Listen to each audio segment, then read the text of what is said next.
You know, there are people who leave such a deep impact on someone's mind that even when they're gone, they never truly leave. That's what happens when a super empath connects with an avoidant. The super empath doesn't just exist in the relationship, they become the voice, the mirror, and the standard that the avoidant can't silence. They live in their head 24/7, not because the avoidant wants it, but because the truth the empath showed them cannot be unseen. The avoidant might try to push the empath away. They might build walls, hide behind distance, and pretend that detachment is strength. But the super empath cuts through all that. Their presence highlights every insecurity, every fear, and every place where the avoidant is running from intimacy. And when the super empath finally steps back, the avoidant doesn't just miss them, they're haunted by them. Why? Because the empath represents what real connection feels like. The avoidant can't unlearn the lessons that were spoken in silence, in care, in patience, in love. They can try to distract themselves, but that voice is still there. You're capable of more. You're capable of love. You're capable of growth. And whether they like it or not, that reminder leaves rent free in their head. Here's the irony. The avoidant often realizes the value of the super empath when it's too late. They notice that the world feels a little colder without that energy, that other connections fall flat, that no matter how hard they try, they compare everyone to the empath who saw through them, and the truth is the avoidant isn't running from the empath. They're running from the reflection the empath held up to them. So, if you've been that super empath, know this. You don't have to force your worth, chase, or prove yourself. You've already left an imprint that can't be erased. You are the reminder they can't escape, the lesson they can't unlearn, and the standard they'll never forget. When a super empath enters the life of an avoidant, something profound happens that the avoidant may not even recognize until much later. The presence of the empath is not just another connection. It's a deep experience that lingers and reshapes the way the avoidant perceives relationships, intimacy, and even themselves. Unlike surface-level bonds that fade when distance grows, the bond with a super empath leaves behind an imprint so unshakable that it continues to echo within the avoidant's mind, long after the relationship has ended. This is because the empath doesn't just touch the heart, they touch the very core of a person's being, reaching into the parts that others never even notice. The avoidant often believes they can detach easily, that walking away or shutting down their emotions will allow them to move on unscathed. But when it comes to a super empath, this illusion begins to crack. The avoidant finds that they can't just shut the door completely, because the empath's impact isn't based on dependency or drama. It's rooted in authenticity, compassion, and a depth that exposes the avoidant's hidden truths. The empath reflects back to them what real love, real patience, and real emotional intimacy look like. Even if the avoidant resists it in the moment, the memory of that standard cannot be erased. It becomes the quiet voice in their head reminding them that genuine connection is possible, and that reminder doesn't go away with time. The reason this imprint is so powerful is that super empaths have an ability to see beyond the avoidant's defenses. Where others may get frustrated and walk away, the empath understands.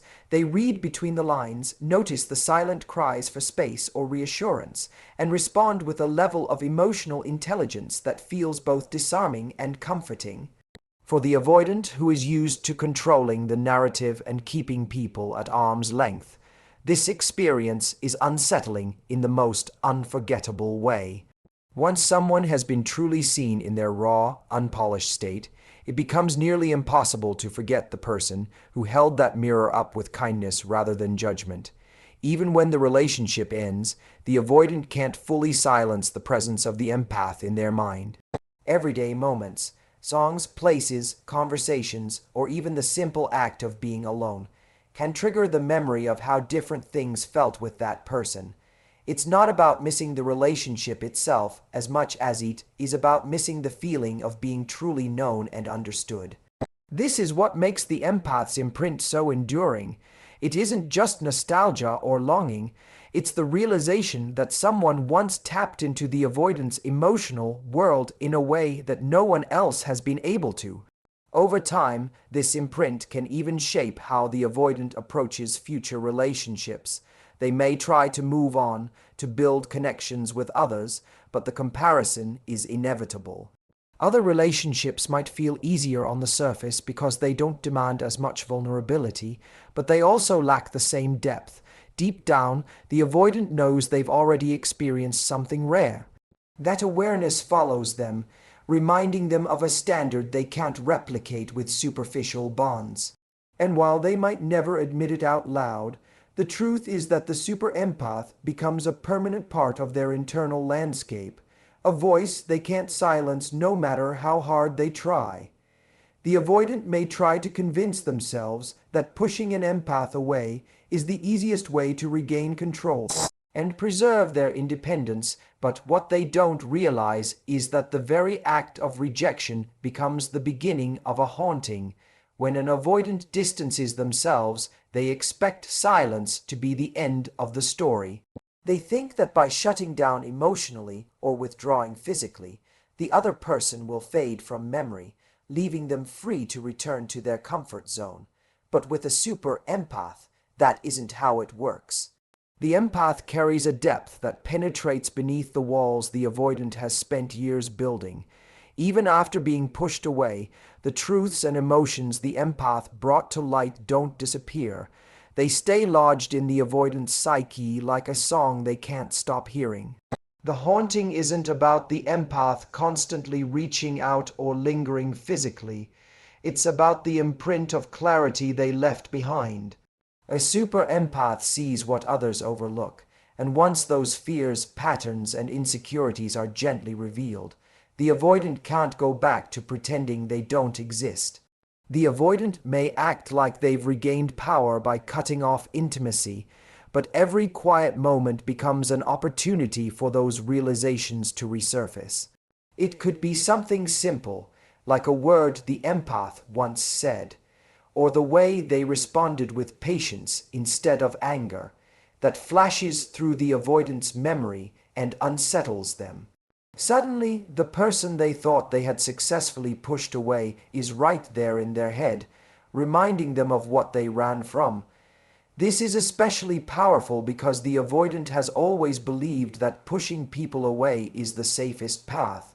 Distance has been their shield, detachment their armor, but the empath's presence reveals the cost of that armor: loneliness, fear, and missed opportunities for intimacy. Even if the avoidant resists this awareness at first, the seed has been planted.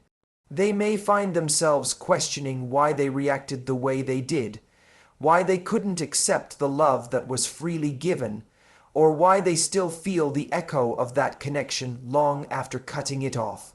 That questioning is proof of the haunting, proof that the empath's influence runs deeper than the avoidant would like to admit.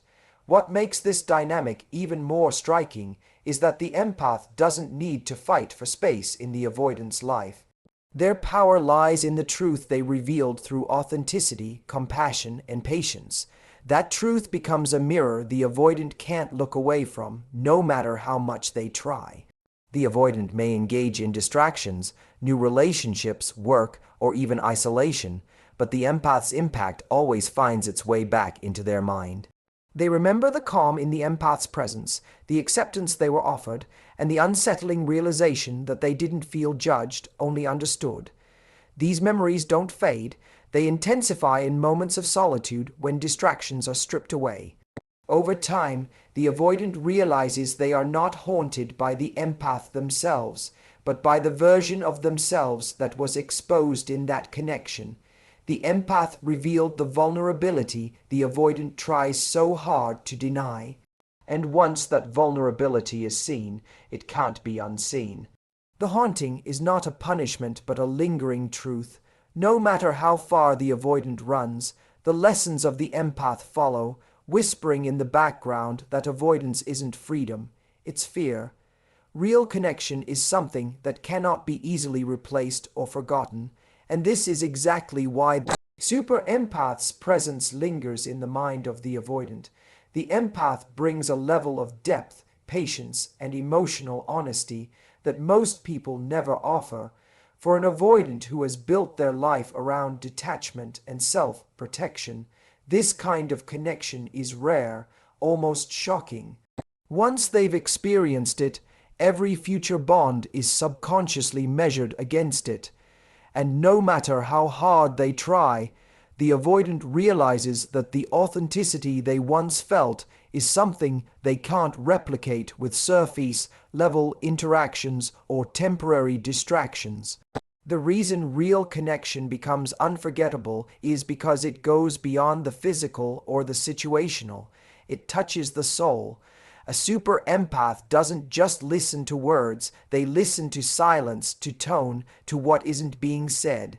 They create an environment where the avoidant feels seen without being pressured, understood without being exposed, and valued without conditions.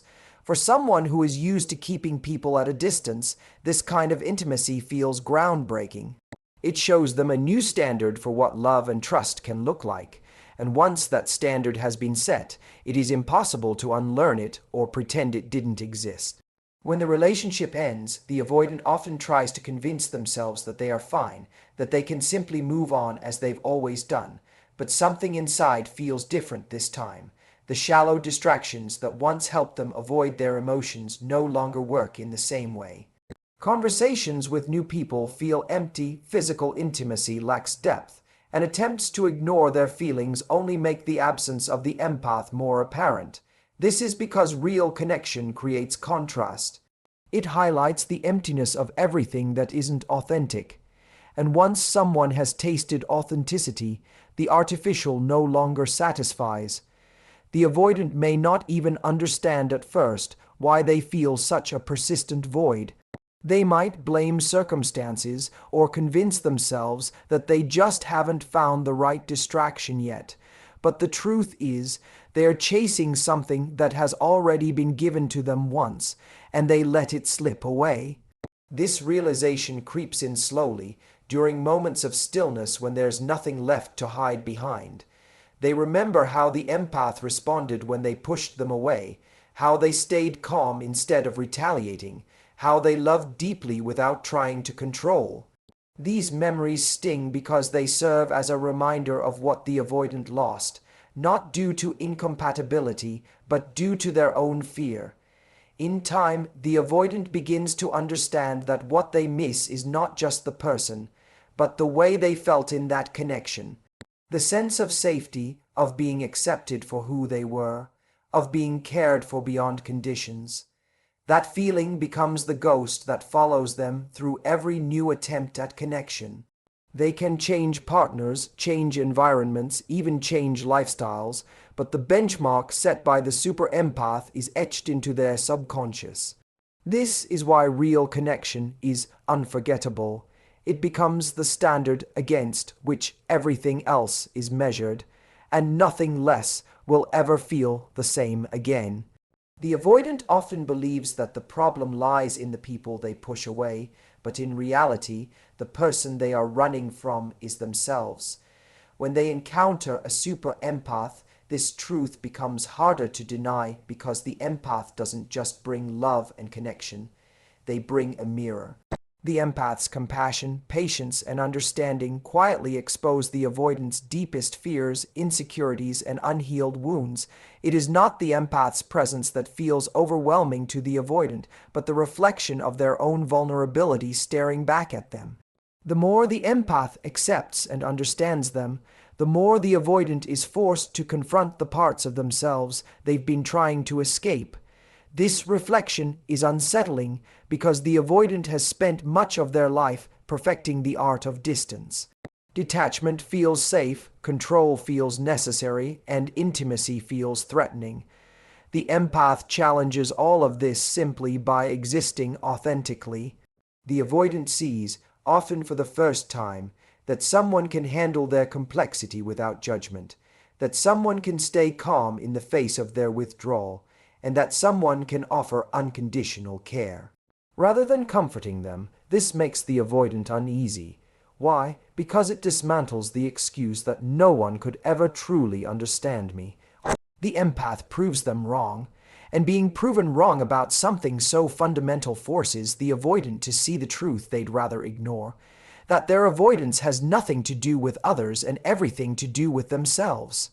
The empath becomes a spotlight on the avoidant's inner world. Every time they try to pull away, they are confronted with the question, why am I doing this? What am I so afraid of?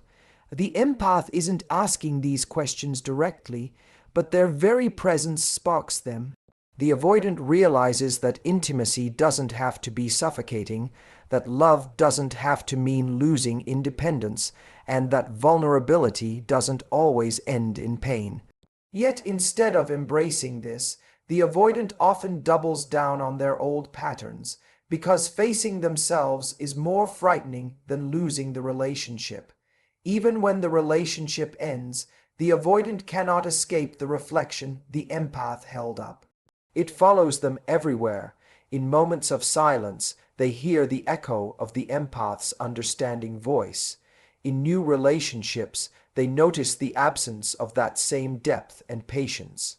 These comparisons are not about missing the empath alone. They are about missing the version of themselves the empath brought out, the one that was softer, more open, and more real. That version now feels distant because they pushed it away along with the person who made it possible. Ultimately, what the avoidant runs from is not the empath, but the discomfort of seeing their own vulnerability so clearly. The empath showed them a truth they weren't ready to face, and that truth lingers like a shadow. The avoidant may build walls higher, distract themselves with busyness, or try to convince themselves they don't care. But deep down, they know the reflection was real, and no matter how far they run, they can never fully escape themselves. A super empath doesn't need to chase validation, because their worth speaks for itself in the way they show up, the way they love, and the way they carry themselves. When they are in the life of an avoidant, they don't win influence by begging for attention or proving their value through constant effort. Instead, it's their very presence, their calm, their depth, and their emotional clarity that establishes a standard the avoidant cannot forget. The empath embodies authenticity, and that authenticity sets them apart from everyone else. Even when the avoidant convinces themselves they're better off alone, the memory of the empath's unwavering presence becomes a benchmark they will unconsciously compare everyone else to. This is because the super empath does not operate from neediness or desperation. They don't try to force the avoidant to change, nor do they collapse when faced with rejection. Their strength lies in their ability to step back with dignity, knowing their value isn't diminished just because someone else couldn't receive it. This is powerful because the avoidant is used to people either clinging harder when pushed away or giving up in bitterness. But the empath does neither. They don't chase, they don't beg, and they don't try to convince. They simply walk away with grace, and it is this quiet confidence that leaves the deepest impression. For the avoidant, this becomes an internal conflict. They may try to replace the empath with others, seeking lighter, easier connections, but those connections inevitably fall short. Why? Because the empath set a standard of love and acceptance that was genuine, not transactional. When someone has felt what it's like to be understood without judgment, to be cared for without conditions, and to be loved without demands, everything else feels shallow in comparison. This is the standard the empath leaves behind, and it follows the avoidant long after the relationship has ended. The more time passes, the clearer this standard becomes. The avoidant might not admit it out loud, but they notice the difference. They notice that other people don't listen the way the empath did. They notice that patience is replaced with impatience, understanding with confusion, and depth with surface-level attraction. These realizations pile up quietly, and over time, the avoidant begins to understand that the empath's presence was not just unique, it was irreplaceable. The greatest irony is that the empath doesn't need to remind the avoidant of this fact. They don't chase or demand acknowledgement because they already know their value. The avoidant, however, is left with the silent burden of comparison. No matter where they go or who they meet, the standard the empath set lingers. It lives in their mind as both a memory and a lesson, reminding them that true connection is possible but not guaranteed, and that they let go of someone who embodied it. The empath doesn't need to prove this point. It proves itself through the avoidant's inability to forget. And so, when we look at the bond between a super empath and an avoidant, it becomes clear that the empath doesn't just touch a moment in someone's life. They leave a lasting imprint that reshapes how love and connection are understood forever. Their presence becomes a mirror, a standard, and a quiet reminder that real intimacy cannot be denied or replaced. To all of you listening, thank you for giving your time and attention to this message. May it serve as a reminder of your own worth and the power of authentic connection.